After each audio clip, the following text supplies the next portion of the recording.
The Ice Ghosts. How a Cheap Contract Ate 129 Men, May 19th, 1845. The River Thames in London is a scene of imperial majesty. The British Empire, the undisputed master of the oceans, is launching its most ambitious scientific mission yet. Two ships, the HMS Erebus and the HMS Terror, are set to conquer the last great mystery of the map, the Northwest Passage. These are not ordinary vessels. They are the space shuttles of the 19th century. Their hulls are reinforced with layers of iron to smash through the Arctic pack ice. They are fitted with locomotive steam engines to power through calm waters. Their libraries hold thousands of books, and their holds are packed with china, crystal, and silver cutlery. Command falls to Sir John Franklin, a 59-year-old hero of the Napoleonic Wars, a man who has eaten his own leather boots to survive in the wild before. The crowd cheers, the flags wave, and the press declares the expedition unsinkable. 129 hand-picked officers and crew sail out, believing they will be home in a year, covered in glory. Not a single one of them will ever breathe the air of England again. The tragedy of the Franklin expedition was not written by the ice, but by a fatal decision made months before departure in a dusty government office. To feed 129 men for 3 years, the Admiralty needed 8,000 tins of preserved food, soup, beef, and vegetables. This was a new cutting-edge technology. The contract was awarded to a man named Stephen Goldner simply because he was the cheapest bidder. But Goldner was under immense time pressure.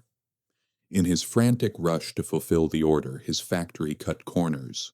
Instead of soldering the tin cans slowly and safely, the workers poured molten lead hurriedly over the seams.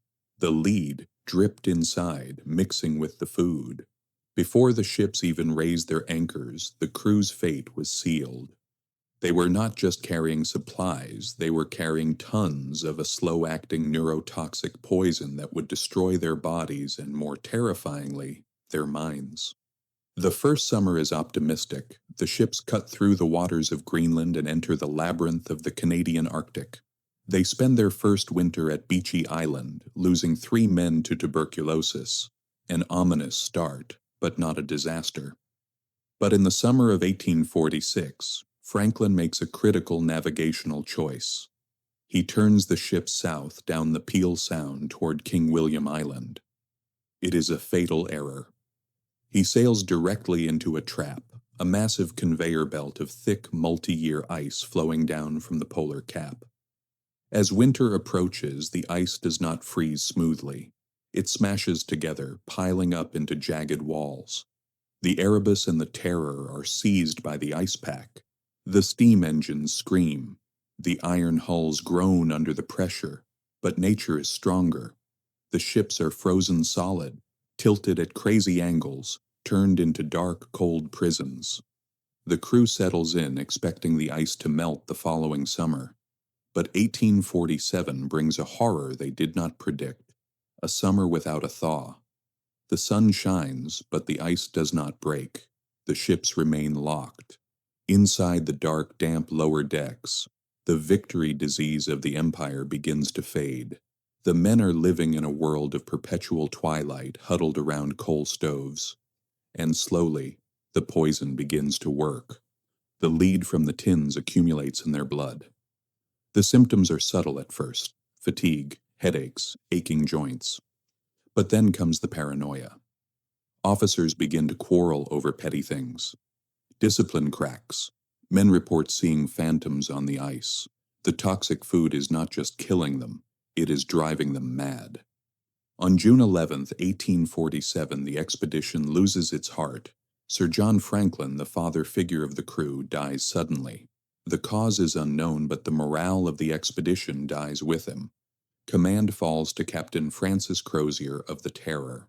Crozier is a brilliant, melancholy Irishman who never trusted the optimism of the mission.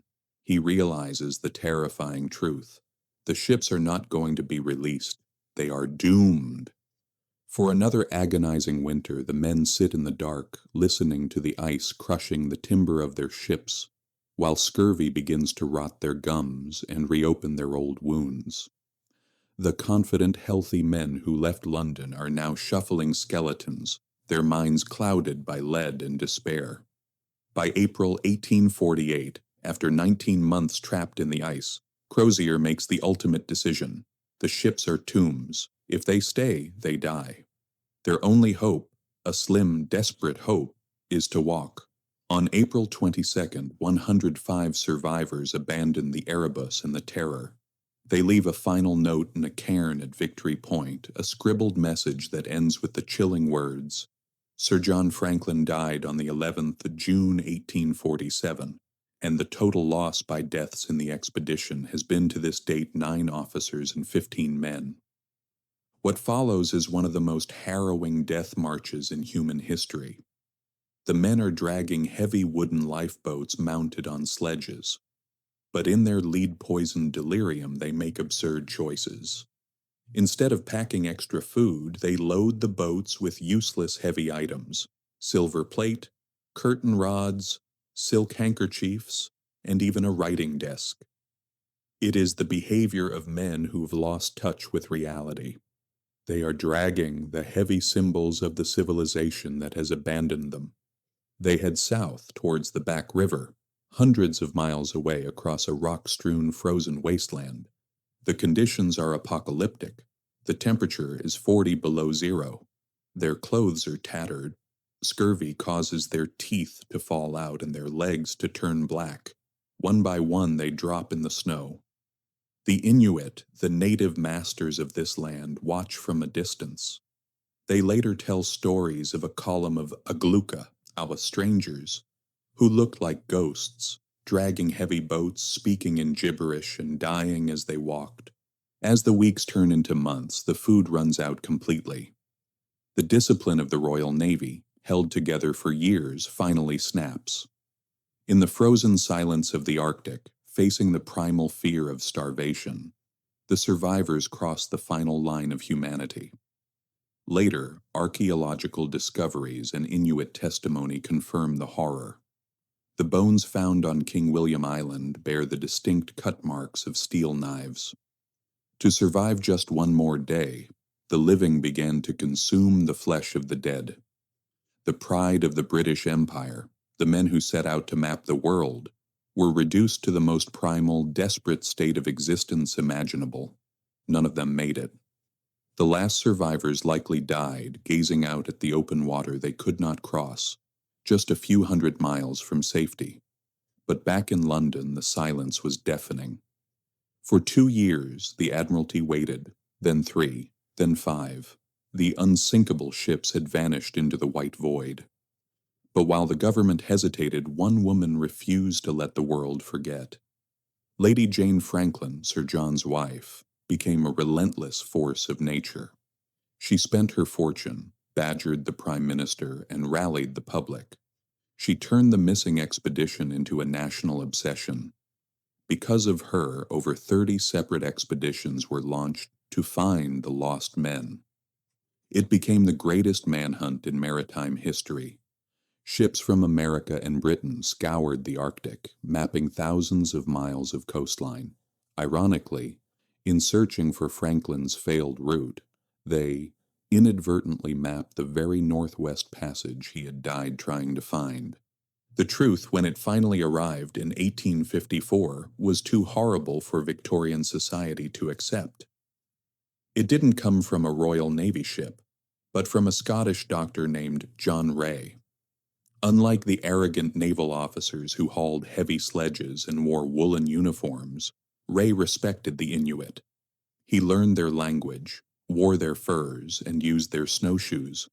While surveying the Boothia Peninsula, he met Inuit hunters who told him of a group of 40 white men, Kabluna, who had died of starvation years earlier near the mouth of the Back River.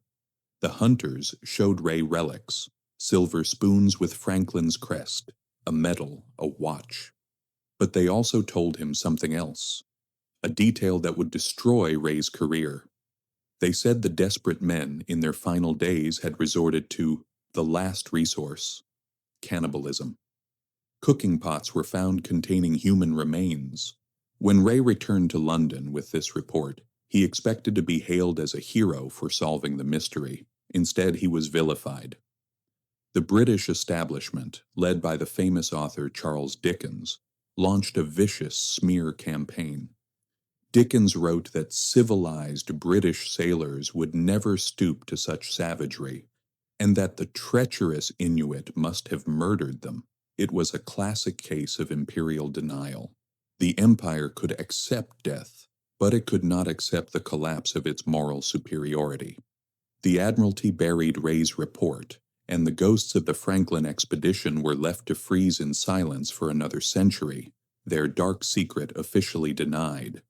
The ice keeps its secrets, but not forever. For 170 years, the location of the Erebus and the Terror remained one of the world's greatest maritime mysteries. Historians debated and treasure hunters searched in vain, but they were looking in the wrong places because they ignored the only people who actually saw the ship sink, the Inuit. The oral history of the local tribes had passed down precise details for generations, stories of a great ship that sank in a specific location and another that drifted south. In 2014, a team from Parks Canada, finally listening to the guidance of Inuit historian Louis Kamukok, lowered a sonar into the frigid waters of Queen Maud Gulf, and there, rising from the seabed like a phantom, was the HMS Erebus. 2 years later, in 2016, in a bay aptly named Terror Bay, they found the second ship. The HMS Terror was a state of preservation that defied logic. It was not smashed or scattered. It was sitting upright on the ocean floor, 48 meters down, as if ready to sail. When divers sent remote-controlled cameras through the windows, the images sent a chill down the spine of the world. The cold water had preserved everything. Plates were still stacked on shelves in the mess hall. Rifles were still in their racks. Bottles of wine stood unopened on tables. In Captain Crozier's cabin, his desk was still organized. It was a frozen time capsule of the tragedy. It looked as though the crew had just stepped out for a moment that lasted nearly 2 centuries. The discovery of the ships confirmed the final tragic irony of the Franklin expedition. The men didn't die because they lacked technology. They died because they relied on it too much. They brought steam engines to a land of ice. They brought heavy Victorian furniture to a survival situation. They brought 8,000 tins of food that poisoned them from the inside out. And most fatally, they brought an arrogance that blinded them to the wisdom of the people who had lived there for thousands of years. Sir John Franklin wanted to be the man who conquered the Arctic. Instead, the Arctic conquered him, slowly and methodically. His expedition stands today not as a monument to discovery, but as a haunting warning from history. It reminds us that nature does not care about your rank, your technology, or your empire. In the unforgiving silence of the North, the only law is survival, and one fatal decision made in a warm office in London can echo in the ice for eternity. Thank you for watching History's Fatal Decisions. Please like and subscribe to support more content like this.